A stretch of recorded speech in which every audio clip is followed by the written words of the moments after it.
Boa noite, galera do Instituto Federal.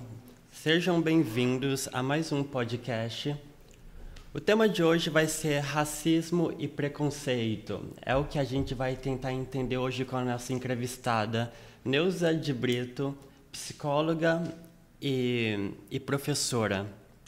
Boa noite, dona Neuza. Boa noite. Muito bem. Primeiro vamos começar com uma pergunta. Não é necessariamente uma pergunta ainda, mas a sua formação. Como foi a sua De onde vem sua formação de professora ou psicóloga? Nos conte primeiramente um pouco sobre você, sua formação. Assim, como você já apresentou, meu nome é Neuza de Brito. Eu sou psicóloga formada pela Universidade IP, em João Pessoa, Paraíba. E depois eu fiz pedagogia e mestrado na UFMT, aqui em Cuiabá. E formação também em educação infantil, especialização e psicopedagogia.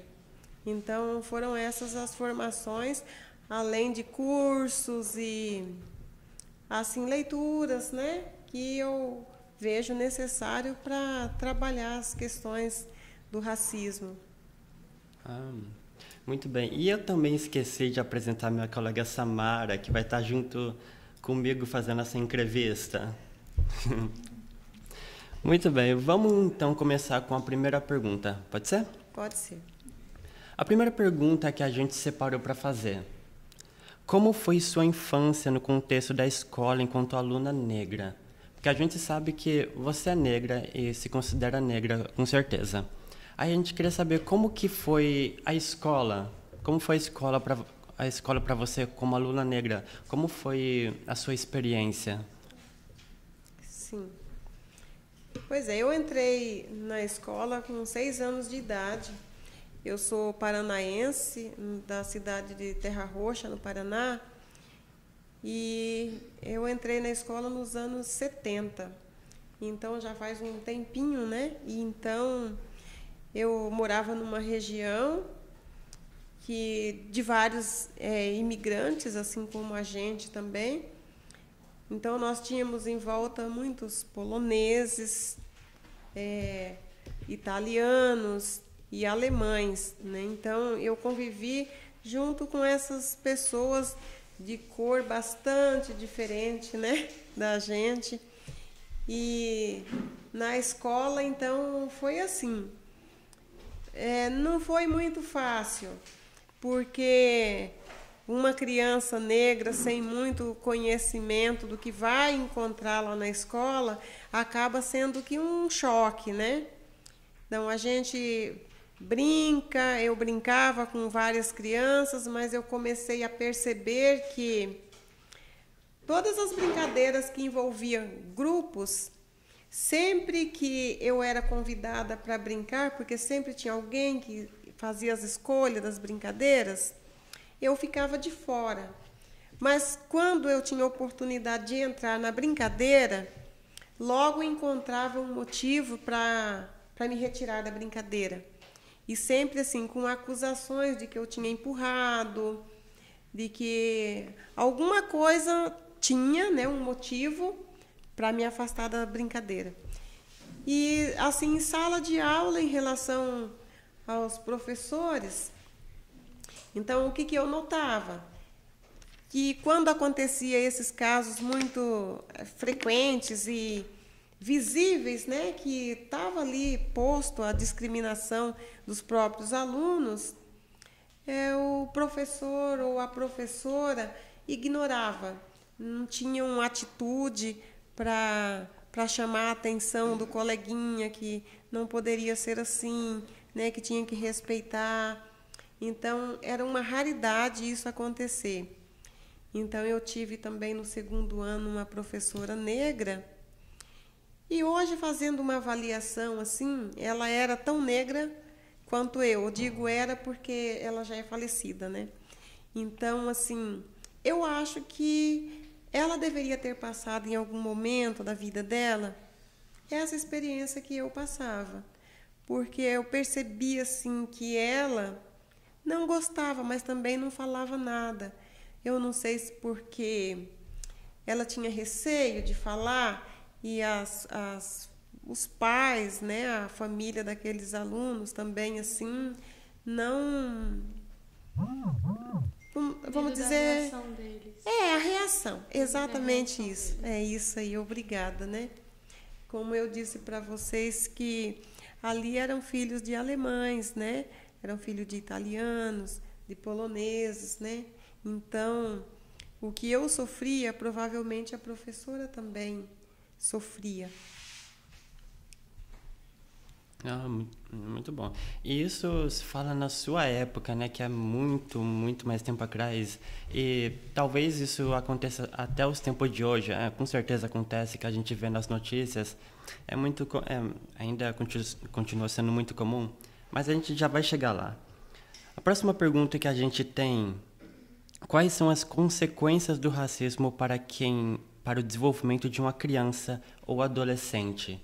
A gente sabe que crianças e adolescentes sofrem racismo, tanto no passado como até hoje. Isso é uma construção de anos, de décadas. Porque no Brasil, racismo e preconceito parece que são práticas comuns, ainda para o nosso povo, pelo menos. Então, essa pergunta que a gente faz: as consequências do racismo para o desenvolvimento de uma criança ou de um adolescente? Sim, eu posso falar de duas maneiras. Uma, pela minha própria história de vida, né? Então, quando disseram que eu ia para a escola, meus pais disseram que eu ia para a escola, eu estava toda empolgada, né? Não imaginava o que eu ia encontrar na escola, né? Então, essa questão do racismo na escola me fez ficar arredia, me fez ficar com medo. Se caía um lápis no chão, eu tinha medo de pegar, porque eu tinha medo de ser acusada, né? Medo de ser dita assim: não, ó, ela roubou o meu lápis. O lápis era meu e eu não tinha coragem de pegar meu próprio lápis. Então, isso vai fazendo com que a gente vai se afastando. A gente começa a ficar com medo de ser de ser ridicularizada. A gente fica com medo de ser apontado, né? O meu cabelo, por exemplo, foi alvo muitas vezes de chacota para os colegas, né? Cabelo de bombril. Para uma criança, isso é muito dolorido. É muito difícil enfrentar isso. Então, só quem passou pelo racismo vai entender a dor que é ser discriminado, né? Ser apontado, né? Ser deixado de fora, né? Então, as consequências são muito sérias. A pessoa pode desenvolver depressão, estresse, baixo rendimento escolar, negação das suas origens. Porque eu mesma acreditava assim que se eu dissesse que eu não era negra, talvez as pessoas me aceitariam. Porque todas as vezes que ia perguntar sobre cor, eu dizia que eu era morena. Eu não sou morena. A gente sabe que mesmo aquelas pessoas que se consideram morena, elas são negras. São negras com a pele mais clara, com uma tonalidade mais clara. Mas deixa de ser negro? Não, não deixa de ser negro. Talvez ela não seja discriminada pela cor da pele, mas as raízes dela tá lá na negritude, né? Dos antepassados, pai, mãe ou avós, né? Estão ali. Então, essas consequências do racismo na escola, ela causa um prejuízo que pode se estender por muito longos anos na vida de uma pessoa ainda adulta. Que às vezes a gente vai dizer: a pessoa é tímida.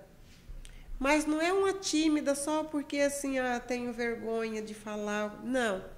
É porque é um medo de ser ridicularizado, é de achar que ele é menos do que o outro, que uma pessoa de pele clara ou qualquer outra pessoa é mais capaz do que ele, né?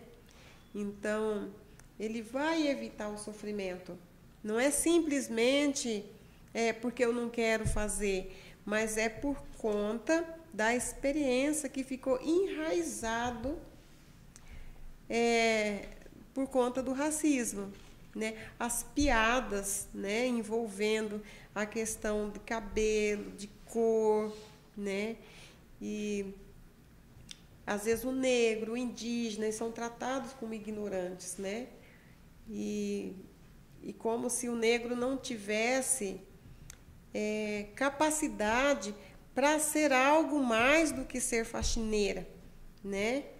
Parece que a profissão mais elevada da medicina, da ciência, parece que não é reservado ao negro. Então, essa questão de você passar por essa experiência difícil na primeira infância, se ela não for trabalhada com a criança, se ela não compreender que isso não existe, que não há diferença, né? O nosso cérebro não funciona diferente por conta da cor da pele, ela vai ficar estagnada e, de fato, ela não vai se desenvolver. É aquela criança que vai, de repente, não quero mais ir para a escola. E ela sofre um bloqueio para a aprendizagem. Aquela criança que antigamente ficava repetindo, e chegava um momento que desistia. Porque ela começa a falar para ela mesma que ela não presta para aquilo. Ela começa a aceitar o que os outros falam. Exatamente, né? Então, mais alguma pergunta relacionada a esse mesmo assunto? Acho que não. Por enquanto não. A gente sabe também que nessa pauta da educação, a gente sabe que as cotas são justamente para isso, para tentar resolver esse problema do racismo. Porque as cotas foram feitas para isso. Quando você vai preencher um edital, inclusive da IFMT, para concorrer a algum... Auxílio. Auxílio que sai, sempre tem aquelas cotas para negros, né? Porque a gente sabe que a questão do racismo vai por esse caminho. Principalmente para negro, indígena, pardo, essas coisas. Muito bem, ainda no... essa é boa agora, pauta de escola. De que forma o tema racismo pode ser trabalhado nas escolas? A gente sabe que esse tema está sendo cada vez mais debatido, inclusive agora. E como que pode ser trabalhado isso na escola, no dia a dia? Você, como professora, como é que você já trabalhou ou trabalha ou pretende continuar trabalhando essa pauta do racismo nas escolas? Muito boa. Então, para mim essa questão tem que ser trabalhada desde quando a criança já entra lá na creche. Porque a criança, ela aprende tudo que se ensina para ela, tudo que ela vê, ela consegue aprender, querer imitar, querer fazer. Então, o racismo pode ser aprendido. Então, ela não nasce racista. A criança não é racista, mas ela pode aprender com o adulto, né? E, nesse sentido, quando a gente presencia alguma fala, algum ato, alguma coisa que a gente vê que aquilo está relacionado ao racismo, a gente não vai chegar para a criança e dizer para ela que ela é racista. Não, nada disso. É hora da gente conhecer quem é a família dessa criança. É hora da gente passar, como professora, né? Passar todas essas informações para a coordenadora, para o coordenador, para quem quer que esteja ali à frente, para a gente fazer um trabalho mais amplo envolvendo a comunidade escolar. É responsabilidade de nós, professores, dos gestores, de detectar todas essas situações e trabalhar, porque nós já sabemos que o racismo é crime. Nós sabemos o prejuízo que ela provoca para quem foi discriminado, né? Então, tem várias formas de você trabalhar essa questão. Eu, por exemplo, vou contar É um jeito que eu gosto muito de trabalhar com crianças pequenas. Eu gosto de fazer a dinâmica das flores. Eu levo um buquê de flores de vários tipos, modelos, cores diferentes, artificial mesmo, né? Criança gosta de flores, não importa se é menina ou se é menino, elas gostam de flor. Eu deixo cada uma escolher o que ela acha mais bonito, né? Então, ela vai lá e pega aquela flor, depois a gente senta, daí cada uma vai falar, né, sobre a sua flor, a cor da flor, o jeito da flor, como é que é, comparar com a flor do colega. Daí, por aí, eu já começo a trabalhar com ela. Olha só, as flores se parecem com a gente, né? Nós também, nós temos as nossas diferenças, né? E peço para eles se olharem, né? Elas começam a ver, o cabelo é diferente, a cor da pele é diferente. Eu digo, olha só, as flores, elas são diferentes, mas elas são flores. Nós também somos diferentes e todos nós também somos seres humanos. E cada um de nós temos a beleza própria. Cada um tem a sua beleza e a gente tem que respeitar aquele que é diferente, né? E elas aprendem com tanta facilidade e eu acredito que isso elas levam para casa, né? E assim, com os pais a gente pode estar fazendo questionário, mandando para os pais responder e tal, mas a gente percebe quando vem de casa essas questões, né? Às vezes, por exemplo, um exemplo bem rapidinho de uma criança que ela estava falando da mãe e eu disse, a sua mãe é linda. Ela respondeu para mim, mas é preta. Mas é preta. Quer dizer assim, a boniteza da mãe acabou tudo por causa da cor, né? Então, isso é difícil, né? E a mãe, fui conversar com a mãe, de fato, ela não aceita que o pai é branco, ela é branca e eu não sou branca. Então,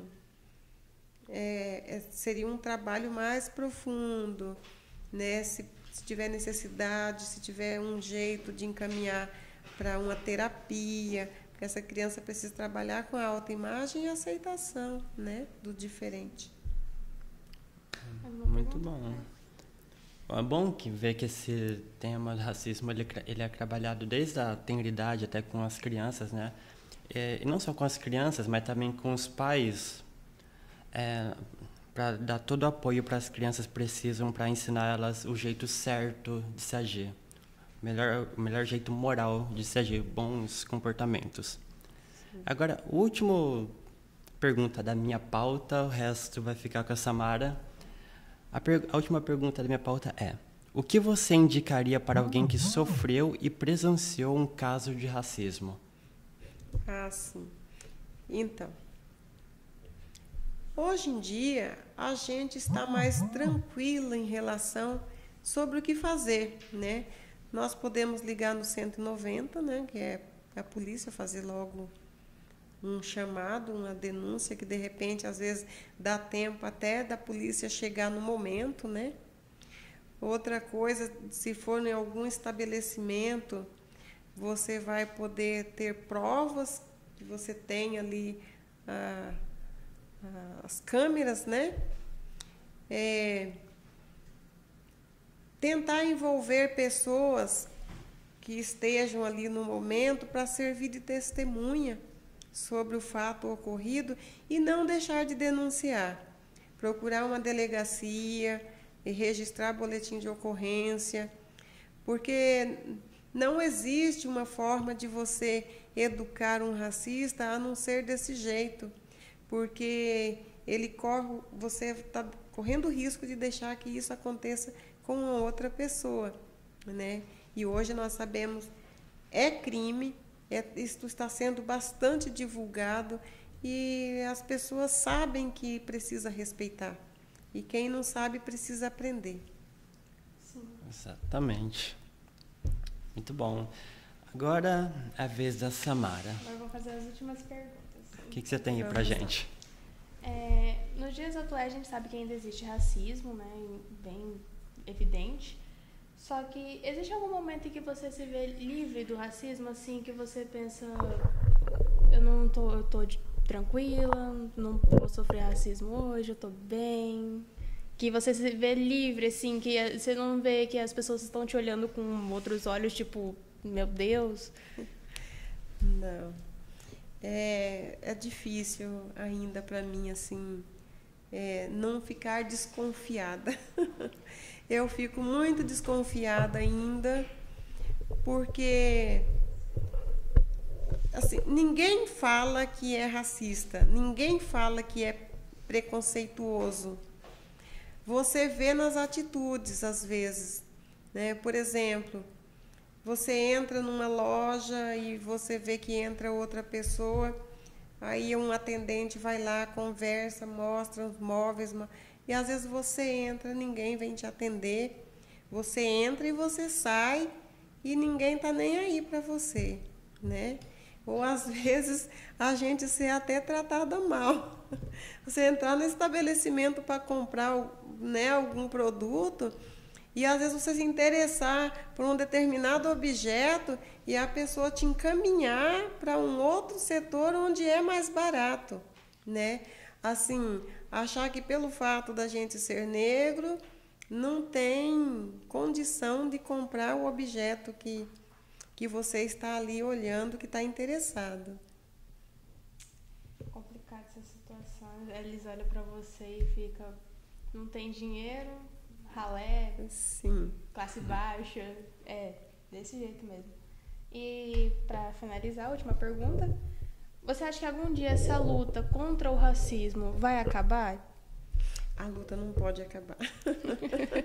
Que não acabe nunca. Assim, talvez você quis me dizer assim que o racismo em si acaba. Sim. Isso é um sonho, aí, né? Eu acho que é o paraíso. Encerra quando ele acaba.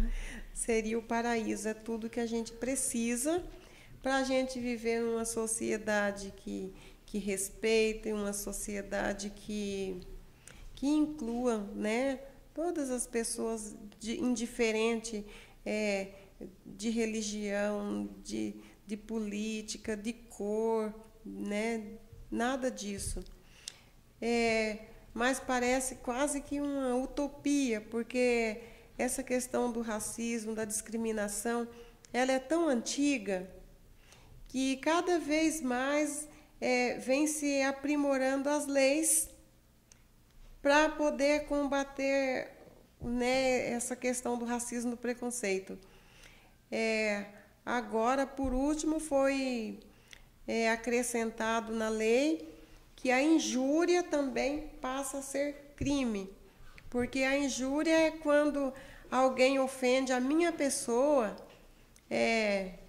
evidenciando as minhas cores, por exemplo, assim, eu ser chamada de macaca por aí, né? Então, isso não era crime, né? Agora, se alguém vem e me chama, ei, sua macaca, né?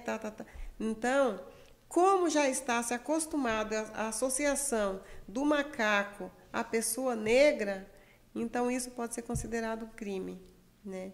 Eu não me ofendo alguém chegar e falar assim, ei, Neus, olha, negra, tá, preta. Eu sou negra, pode falar, eu sou negra. Tem gente que tem medo de falar assim que, morena. Não, eu sou morena. Né? Quando eu vejo que está se tratando de alguém que é negra e a pessoa quer amenizar a cor, quer passar um pouquinho de tinta branca em cima, eu falo, não, é negra mesmo, pode falar que é negra. Às vezes a pessoa fica com receio de falar assim, não, a pessoa é o que negra. você não pode fazer é tipo assim, desqualificar a pessoa pela cor da pele, né? É você xingar, é você demonstrar ódio, né? Isso é que está errado, né? É isso que não pode acontecer. Mas é uma utopia. A gente quer muito, a gente deseja ardentemente que as pessoas passem a ser educadas, que as pessoas passem a respeitar. A aceitar que vocês também são seres humanos. Então, a aceitar que a gente tem espaço nessa sociedade, que a gente também pode trabalhar e ganhar um salário igual a qualquer outro. Ou até maior. Né? Ainda a gente está precisando de cotas para poder entrar na universidade, para poder conseguir um concurso público, né? Para conseguir bolsas. Ainda estamos passando por isso. É um atraso na nossa sociedade isso, né? Sim. É um atraso, mas assim eu acredito que já muita gente já conseguiu superar, né? Isso daí. A gente já vê vários médicos negros atendendo, né? A gente já vê negros na ciência, em vários outros setores, mas graças às cotas, né? Então, as cotas tinham que acabar e a gente poder entrar, todo mundo, sem essa disparidade, tanto na universidade quanto no mercado de trabalho, no mesmo patamar de salário, né? Mulheres também, né? Porque a mulher negra, ela além dela sofrer porque é negra, ela ainda sofre também a discriminação porque é mulher, né? Então é isso. É isso. Muito bem. E só para que eu gostaria de falar também que chamar, por exemplo, alguém de macaco presencialmente já se configura um crime, porque isso é totalmente imoral e também inaceitável, ainda mais nos tempos atuais. E também um lugar que as pessoas se acham na liberdade de falar qualquer coisa são nas redes sociais. Se você falar isso numa rede social, um xingamento ofendendo alguém, também vai ser crime.